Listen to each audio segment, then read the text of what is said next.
What's going on, guys? It's Naruto back with another What If video. Today we're going to be doing part 3 on What If Naruto and Deku were brothers. So before we get into the recap and then the new content, I have to say my dearest apologies for not uploading 2 days in a row.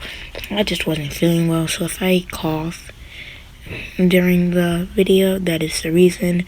But also today is the last day of the upload of the light goal free videos, so starting tomorrow we'll be getting back into the light goals, but it won't be hard. It'll just be a 1 light goal requirement, and you guys tell me in the comment section below which one you guys would rather have. What if Naruto and Deku were brothers?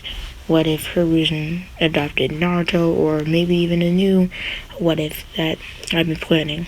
But if you guys for any ideas for what if, please just write it down in the comments below, and please sort of vote on what I should do and what I should post tomorrow.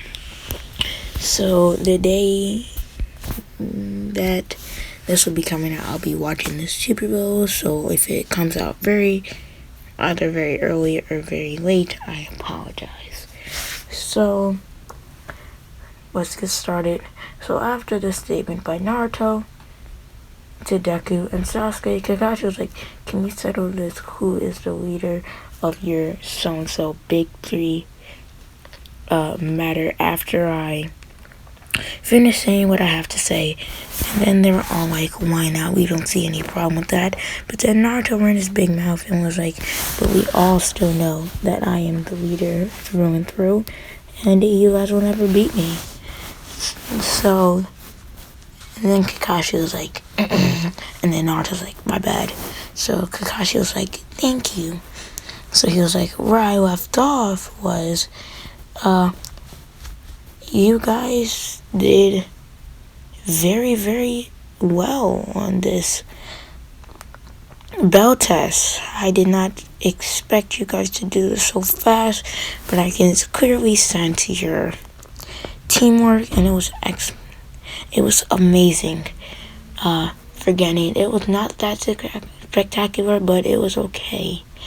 Well, in Kakashi's head, he was like, what am I saying? That was fantastic.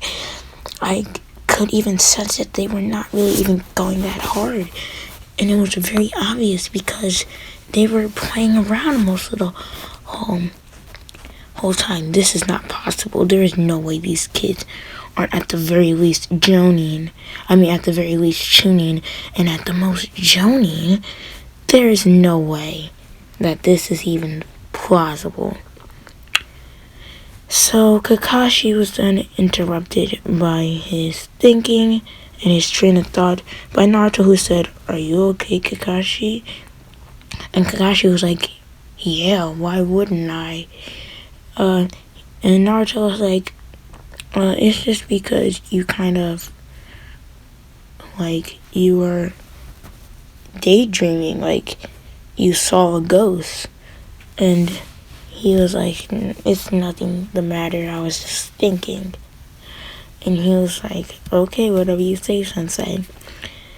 And then back to Deku. Deku was like, can we leave, or are we supposed to stay?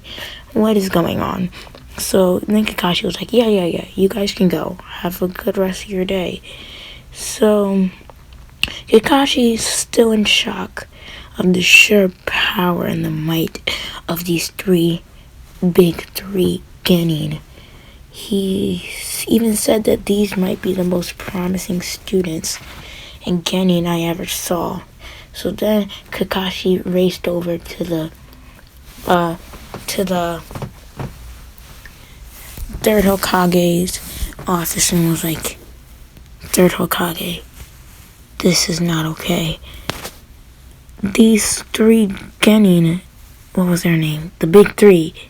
And he was like, you mean Naruto, Sasuke, and Izuku Midoriya? And he was like, yeah, the big three. And he was like, what's the big three? That's what all the teachers and the students called them. And he was like, that's not the matter. They are amazing. how are they getting it? How are they not tuning? And at the very most, Jonin. They beat the bell test in a span of 5 seconds. It wasn't really 5 seconds. It was more like 10 minutes. But, he was exaggerating to get his point. And he was like, are you sure 5 seconds? He was like, no, it wasn't really 5 seconds. It was like 10 minutes. But still very fast. And he was like, most of the time they weren't even fighting me. I kept on trying to attack them, but they kept on dodging me, and they kept on arguing about who is the best out of the 3 of them. He was like, are you sure about this? And he was like, yeah.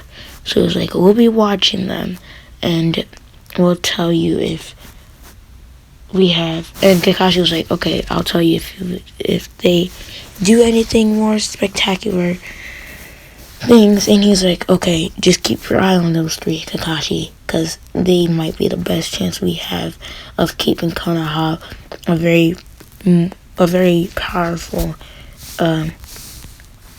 powerful nation. So Kakashi then dashed off, reading his book, and then we skip over to Deku and Sasuke and Naruto at Ichiraku's ramen, and they were like, wow, that Kakashi guy was strong, but he wasn't really as strong as I thought he was. And then he was like, can you pass me the chopsticks? And then Deku was like, yeah. And Sasuke was like, yeah, I can see where you're coming from. He's supposed to be a very powerful ninja, but us 3, I think he knows that we weren't even paying much attention to him. I don't know if that frustrated him, but we were merely just debating over who's the leader and the strongest out of us 3. And then Deku was like, yeah. And then Naruto was like, yeah, but we all know I'm the leader. And Deku was like, we're not gonna start this, Naruto. And then he was like, alright, calm down. And then he was like, and then Sasuke was like, Deku, I have a question for you. And then Naruto interrupted, like, how'd you get the, 30% thing? What was that all about? And he was like, thanks, Naruto, for interrupting me. And then Naruto was like, anytime, bro. And then they started laughing, but then Sasuke was like, but seriously, Deku, how'd you get that strong? And what was that 30% thing about? He was like, if you beat me, I'll tell you. And they were all like, bet. So then Sasuke was like, oh, wow, this can also settle who's really the strongest out of us 3.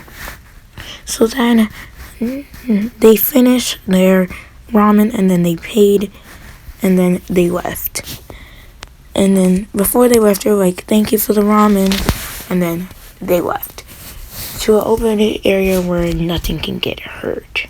Like, no buildings can be destroyed, stuff like that. So they're like, you guys ready? And then Naruto's like, no holding back, guys. So then Sasuke was like, alright. So Sasuke, from all this training with Naruto and Deku, unlocks 2 Tomoe Sharingan in each eye. So he went to his 2 Tomoe Sharingan state, and Naruto made 1 Shadow Clone. And then Deku was like, 30% full challenge shoot style. So then the lightning surrounded him, and he was like, you guys ready? Let's begin. So they all started running, each running in like a circle kind of thing. And then Naruto was like, I'll make the first move. Rasengan! So then him and his Shadow Clone each made a Rasengan. They didn't in one hand, and then Sasuke was like, I'll match you. Chidori! Which he learned from his studies. But Kakashi also taught it to him much earlier. But that's not the point. And then Deku was like, alright, let's go. So then they all charged, and then Deku kicked the shadow clone of Naruto, making him poof, but his Rasengan barely missed and went right past Deku's head when Sasuke kicked Deku in their face, and then they were sent flying back, and then Deku was like, alright, let's not hold back anyone. And then he was like, come on, guys, it might be fun. Let's show me what you guys all have. What all your real strong moves are, brothers. And he was like, alright, and Deku was like, I've been saving this, and I know I just brought out 30%. But I think let's amp this up real quick. 50% full cowling shoot style. Then Deku became faster. And barely Sasuke was able to see his movements, but Deku's chakra is replenishing very quickly because in this timeline Deku always chakra, his full counting shoot style depends on how much chakra he has, and the higher it is, the more strain and the puts on his body and the more chakra it takes. So then Sasuke was like, Shadow Clone Jutsu, and he made one Shadow Clone, and then that jumped up in the air, and both of them were like, Fireball Jutsu. And then Naruto was like, alright, this could be fun. Multi-Shadow Clone Jutsu. And Naruto made 50 Shadow Clones, 25 of them using Water Dragon Jutsu, because Naruto in this timeline has Water Release, Fire Release, Lightning Release, and Air Release. So he was like, how's that, Sasuke? And he was like, pretty good, but I'm not done yet. And then he said, multi-Shadow Clone Jutsu. And then he made 10 more Shadow Clones, and then they each used the Gale Palm to amp up the fire, amp up the flames. So, and then he was like, how's that, Naruto? Cute. And then, so the 25 other Shadow Clones and the one real Naruto said, Rasengan! And then they formed a Rasengan, and then they started charging. And then Deku was like, alright, let's go, guys. Then he used the Shadow Clone Jutsu as well, making 10% full cowling, Shadow Clone Jutsu, full cowling, clones. And then they were like, Naruto was like, this will be the final attack. Give it everything you got, guys, until the last one remains. And they're like, yeah. So they all jumped up in midair, and then they clashed, which made a huge chakra lightning, and it just shot everywhere. The first one to fall down after the big boom in the flash was Sasuke, hitting his head unconscious. Then the next one was like, and then Deku was like, it looks like Sasuke couldn't take it. I guess that's why he's number 3. So he landed on his knees, but he got up and he tried to, and he was like, 10% full cowling, shoot style, and then he fell onto his face. I was like, with a strong dud, knocking him out from the strain that was put on his body. Naruto, all of Naruto's Shadow Clones were like, poof. And they all poofed, but Naruto landed on his feet, taking serious damage, but not enough to knock him out unconscious. And he's like, brothers, I guess I win. As he picks them up and then is trying to take them to the hospital. So that's where we're going to end of part 3 on What If Naruto and Deku Were Brothers. I'm out. Peace, guys.